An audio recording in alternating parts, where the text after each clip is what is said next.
wabarakatuh. Kami akan menganalisis e-government Untirta, yaitu website Spada. Perkenalkan, nama saya Zalfa Alzena.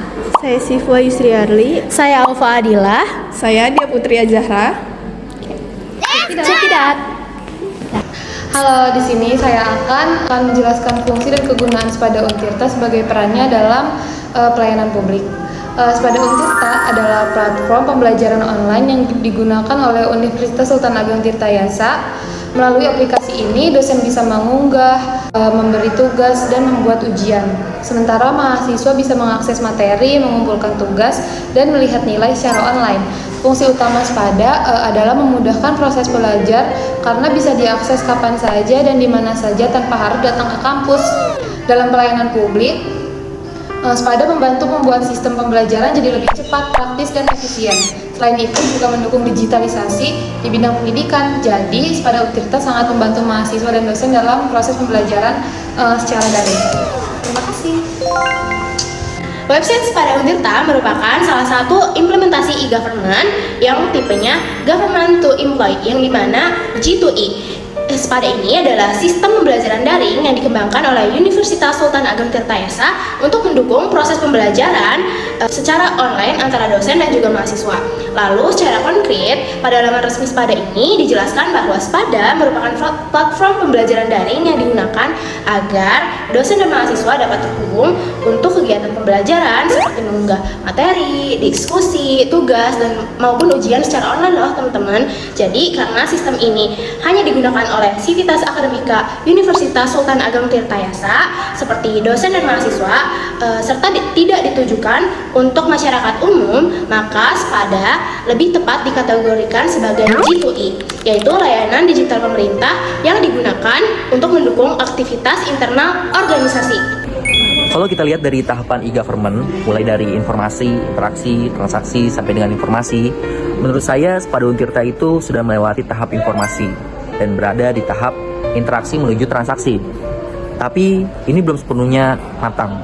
Pada tahap interaksi, Spada itu sudah cukup jelas karena ada komunikasi dua arah seperti forum diskusi dan juga fitur komentar antara dosen dan juga mahasiswa. Artinya, pengguna tidak hanya menerima materi, tapi juga bisa merespons. Namun, kalau dilihat dari sisi yang lebih kritis, interaksinya itu masih belum optimal karena sangat bergantung pada keaktifan pengguna, belum didukung oleh sistem yang benar-benar mendorong engagement secara otomatis. Lalu, masuk pada tahap transaksi, memang di Spada itu sudah ada fitur seperti pengumpulan tugas, kuis online, kemudian juga penilaian digital. Namun, ini juga menunjukkan bahwa layanan akademik sudah dilakukan secara digital, tapi tahap transaksi ini masih bersifat parsial karena belum sepenuhnya itu terintegrasi dan masih sering bergantung pada proses yang di luar sistem. Dari sini kita bisa melihat bahwa Spada itu memang sudah mengarah ke e-government, tapi masih berada di level interaksi yang kuat dan transaksi yang belum optimal.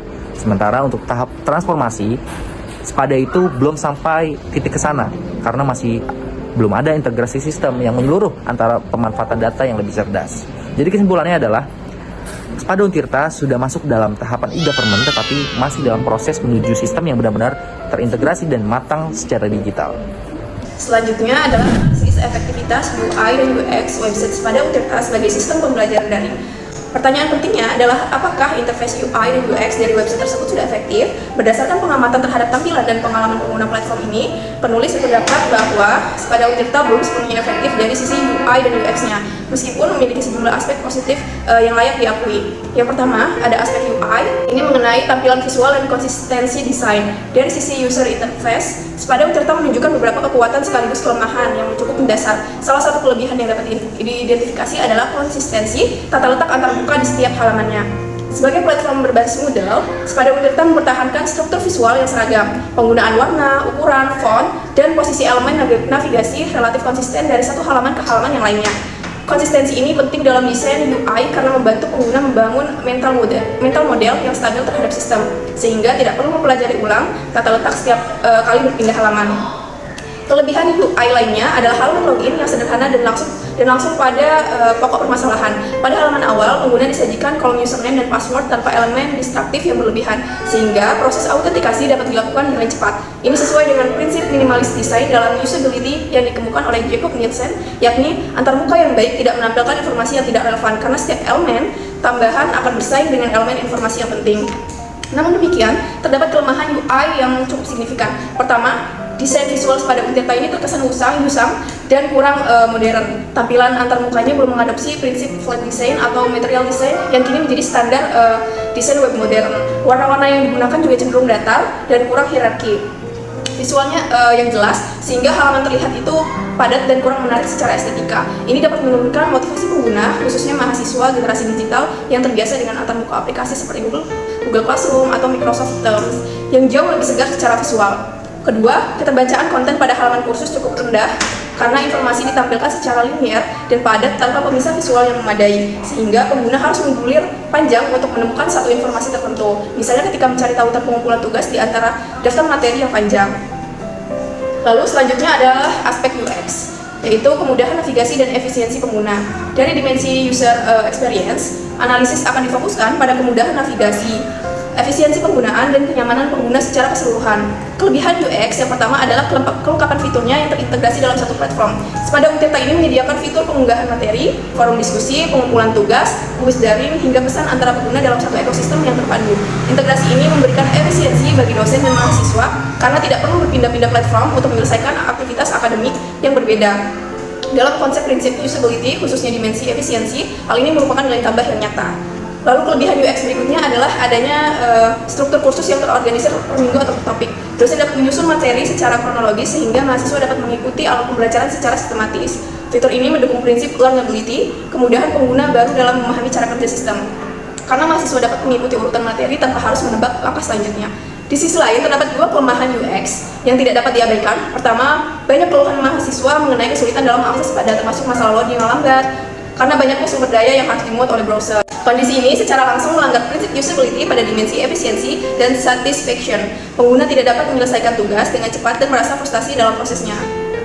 Lambatnya respon sistem termasuk pelanggaran terhadap heuristik Nielsen nomor 1, yaitu visibility of system status, di mana sistem seharusnya selalu memberikan umpan balik yang cepat dan informatif kepada pengguna. Kedua, tingkat learnability platform ini terbilang rendah bagi pengguna baru, karena terutama pada mahasiswa semester awal, antarmuka Moodle yang digunakan oleh Sepada ini menampilkan terlalu banyak opsi dan menu sekaligus tanpa panduan yang intuitif, sehingga pengguna pemula kerap itu kesulitan menemukan fitur tertentu, misalnya pada cara mengakses detail nilai kuis atau menemukan tombol submit pada halaman pengumpulan tugas tanpa terlebih dahulu membaca buku panduan.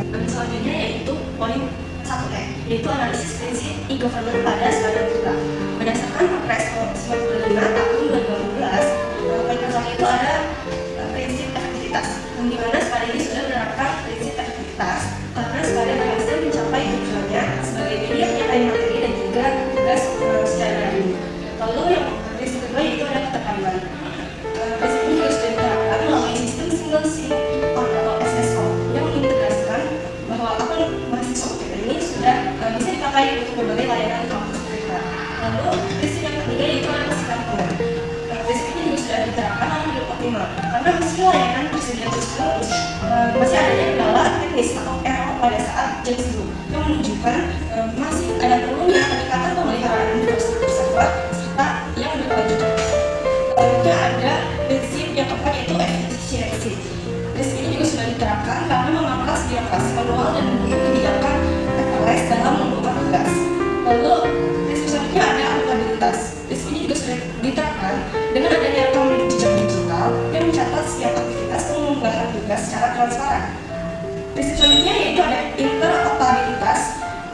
Prinsip ini masih belum optimal diterapkan pada sistem Sepada karena seringkali data di nilai Sepada ini nggak tersinkronisasi secara otomatis ke sistem kesehatan, sehingga masih perlu memerlukan input manual dari pihak dosennya. Lalu prinsip yang terakhir adalah prinsip keamanan.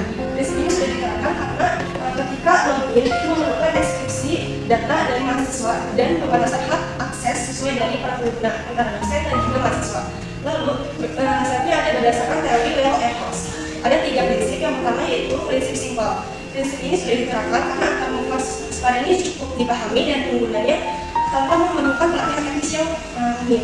Lalu prinsip yang kedua itu ada transparan. Prinsip ini sudah diterapkan karena mahasiswa dapat memantau status pengiriman tugas dan transparansi penilaian secara langsung melalui website Waspada. Lalu prinsip yang terakhir yaitu ada kecocokan. Prinsip ini sudah diterapkan namun masih terhambat secara teknis. Jadi secara fungsi Waspada ini sangat cocok dengan kebutuhan akademik. Namun adanya error itu menjadi beban akses yang tinggi dan mengurangi kecocokan platform dalam memberikan layanan yang prima. Kedua, ada digital divide. Digital divide adalah ketimpangan akses, kemampuan, dan pemanfaatan teknologi informasi dan komunikasi antara individu, kelompok, atau wilayah. Kesenjangan ini mencakup 3 dimensi utama. Yang pertama, akses, keterampilan, dan pemanfaatan. Selanjutnya adalah kondisi digital divide di Indonesia. Indonesia ini masih menghadapi kesenjangan digital karena kondisi geografis sebagai negara kepulauan. Beberapa faktor utama, yang pertama itu ada penetrasi internet sekitar 78% pada 2024, tetapi belum merata. Yang kedua, Jawa Bali itu lebih terhubung dibanding Nusa Tenggara, Maluku, dan Papua. Lalu yang ketiga, adanya kesenjangan juga terjadi pada gender, usia, dan sektor pekerjaan seperti petani dan nelayan. Lalu yang keempat, ada wilayah 3T, terdepan, terluar, tertinggal, masih terbatas jaringan listrik dan telekomunikasi. Lalu yang terakhir, biaya internet. Biaya internet itu masih cukup berat bagi masyarakat berpenghasilan rendah. Oke, selanjutnya yaitu ada solusi untuk mengatasi digital divide menurut kelompok kami. Yang pertama yaitu ada infrastruktur jaringan, di mana diperlukan perluasan BTS, 4G, lalu penguatan palaparing, penggunaan satelit, serta penyediaan listrik di desa 3T. Selanjutnya ada literasi digital.